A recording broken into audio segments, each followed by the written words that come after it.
Siberian Husky or Alaskan Malamute. They look almost identical, but are they really the same dog? Both are powerful Arctic working breeds. Both have thick double coats and wolf-like looks, and both are often chosen for the wrong reasons. But here's the truth most owners don't hear. One is a high-speed endurance machine that may never fully trust your recall command. The other is a powerhouse with serious strength and dominance tendencies. In this video, we're going beyond appearance and breed group labels. We'll break down training challenges, real energy demands, temperament differences, and common health risks, so you know exactly what you're signing up for. If you're considering one of these breeds, this might save you years of frustration. Let's dive in. All right, let's talk about two of the most stunning dogs on the planet, the Siberian Husky and the Alaskan Malamute. They're absolutely majestic, incredibly powerful, but boy, are they often misunderstood. If you're even thinking about bringing one home, this is your guide to what really matters, beyond those gorgeous blue eyes and the super fluffy coats. I mean, at first glance, it's so easy to get them confused. You see that thick double coats, the powerful build. They could seriously be twins. But here is the million-dollar question.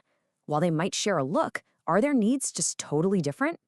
And trust me, understanding the answer is critical, because this is exactly where the trouble starts for so many well-meaning owners. And the stakes here are really, really high. Getting this choice wrong isn't just some small inconvenience. It's a huge reason these incredible dogs end up in shelters. So to prevent that, we've got to understand what makes them tick, starting with the biggest challenge of all. Okay, so let's jump right into the biggest hurdle for pretty much any owner: training.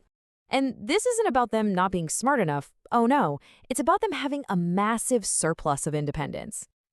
Let's be clear, both of these breeds are incredibly intelligent. They'll figure out what you want in a heartbeat. The problem isn't their brain power, it's their motivation, their desire to do something just to make you happy. Yeah, that's famously, almost comically, low.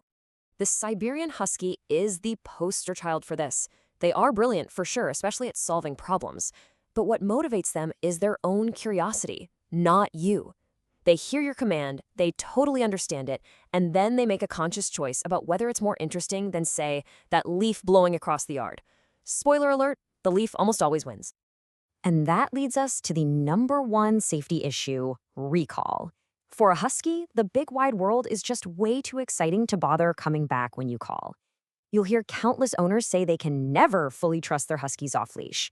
In the dog's mind, it's not being bad, it's just following a better adventure. Now, if you thought the husky sounded like a challenge, the Malamute basically takes that strong will and adds a whole other layer of dominant tendencies. This is a dog that absolutely needs to know who's in charge, right from day one. If you aren't a calm, firm, and super consistent leader, a Malamute will happily step up and test every single rule you've ever made. So here's the final verdict when it comes to training. Think of the husky as a clever, mischievous escape artist, always looking for a way out to start their own adventure. The Malamute? They're more like a stubborn powerhouse. They'll just plant their feet and decide they're not moving. Both of these traits, by the way, make them a really tough choice for a first-time dog owner. Okay, let's move on to the next big topic, and you'll see how this builds: their energy. Because it's not just about how much energy they have. It's about the type of energy we're dealing with. I want you to think of the husky as a marathon runner, a high-endurance, long-distance athlete. These dogs were literally bred to run for miles and miles and miles, pulling a pretty light load at a good, steady pace. Their energy is explosive, and it needs a serious, serious outlet. The Malamute, though, is the power lifter of the duo. They were bred to pull really heavy loads, but over shorter distances. Their energy isn't so much about that frantic speed, it's more about raw, immense strength. And you can really see the difference in their needs right here. A husky's energy is all about that endurance. We're talking running, bike shoring, something where they can really open up and go. The Malamute needs more of a strength-based job, like hiking with a weighted pack. And for both of them, high mental stimulation is non-negotiable if you want to avoid a bored, destructive dog. So, they're a challenge to train, a challenge to exercise. But what are they actually like to live with? Let's peel back that fluffy exterior and talk about their temperament and social life. This chart gives us a perfect little snapshot. A husky is your classic social butterfly. They'll treat pretty much everyone, including strangers, like a long-lost best friend. A Malamute is more dignified. Their loyalty to their family is absolutely immense, but they are not going to waste affection on just anyone. Now, look at that critical point at the bottom, the prey drive. For both breeds, it is off the charts. That's a huge warning for any home with cats or other small pets. And just to be crystal clear, that prey drive is pure instinct. It's not them being mean. Both breeds are also phenomenal escape artists. A 6-foot fence, to them, that's just a fun suggestion. It's also really important to be careful with other dogs of the same sex, especially with Malamutes, who can definitely have issues with dominance. You know, one of the biggest mistakes people make is assuming these wolf-like dogs are fantastic guard dogs. They're not. A husky is way more likely to greet an intruder with a happy lick and then show them where you keep the good stuff.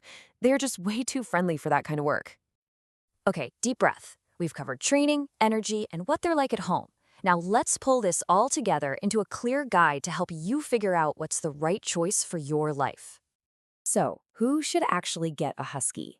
This dog is for the super active owner who loves speed. You're a runner, a biker. You want a dog that's a social goofball who loves everyone, and you've secured your yard like it's Fort Knox. And most importantly, you have come to terms with the fact that come when called will probably always be more of a friendly suggestion than a reliable command. And who's the perfect Malamute owner? Well, you're someone who prefers a dignified, deeply loyal companion over a party animal. You are physically strong enough to handle 100+ pounds of pure power at the other end of a leash.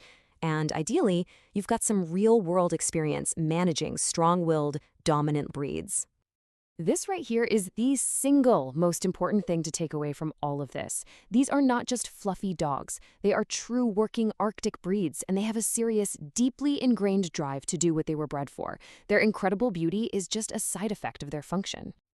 And if you need any more proof, just look at why they so often end up in shelters. It's never because they're bad dogs. It's because their fundamental nature was completely underestimated.